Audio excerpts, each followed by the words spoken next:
नमस्कार मित्रों, आज हम बात करने जा रहे हैं उस शक्ति की जिसके बिना यह सृष्टि अधूरी है। वह शक्ति है नारी।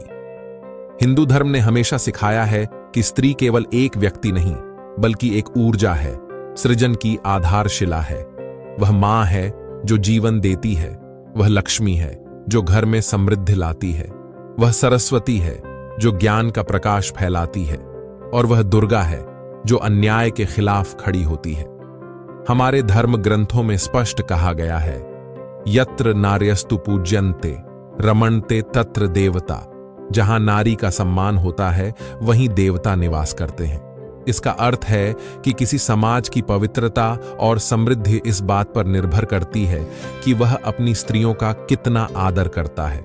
जब हम भगवान शिव की बात करते हैं तो उनके बिना शक्ति के वे केवल शव हैं, यानी शिव भी तब तक पूर्ण नहीं जब तक उनके साथ शक्ति न हो। इसी तरह विष्णु भगवान को लक्ष्मीपति कहा गया है क्योंकि लक्ष्मी के बिना वैभव अधूरा है, और ब्रह्मा जी की विद्या का आधार है देवी सरस्वती। हिंदू धर्म में यह समझाया गया है कि नारी केवल गृहस्थ जीवन की साथी नहीं बल्कि धर्म, अर्थ, काम और मोक्ष, इन चारों पुरुषार्थों की आधार स्तंभ है। वह घर में मां के रूप में पालन करती है, पत्नी के रूप में साथ देती है और बेटी के रूप में भविष्य की नींव बनती है।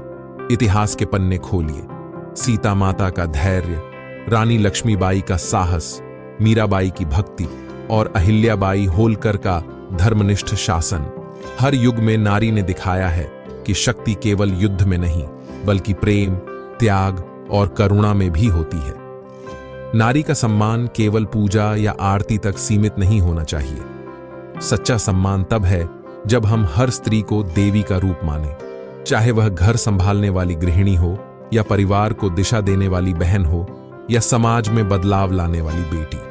हर नारी के भीतर एक अग्नि होती है जो परिवार को उजाला देती है। हर नारी के हृदय में एक सागर होता है जिसमें प्रेम और सहनशीलता की लहरें उठती हैं। हमारे पुराणों में कहा गया है, स्त्री गृहम शांति करणी च, यानी जहां स्त्री का सम्मान होता है वहां घर में शांति और सौभाग्य आता है।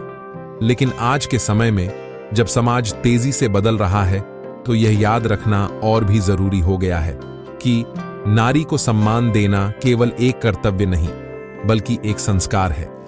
जब हम मां को प्रणाम करते हैं तो हम उसी शक्ति को प्रणाम करते हैं जो सृष्टि को चलाती है। इसलिए मित्रों, आइए आज संकल्प लें कि हम हर स्त्री में मां, देवी और शक्ति का रूप देखेंगे, क्योंकि जब नारी सम्मानित होती है तो घर में सुख आता है, समाज में शांति आती है और धर्म जीवित रहता है। जय मां शक्ति।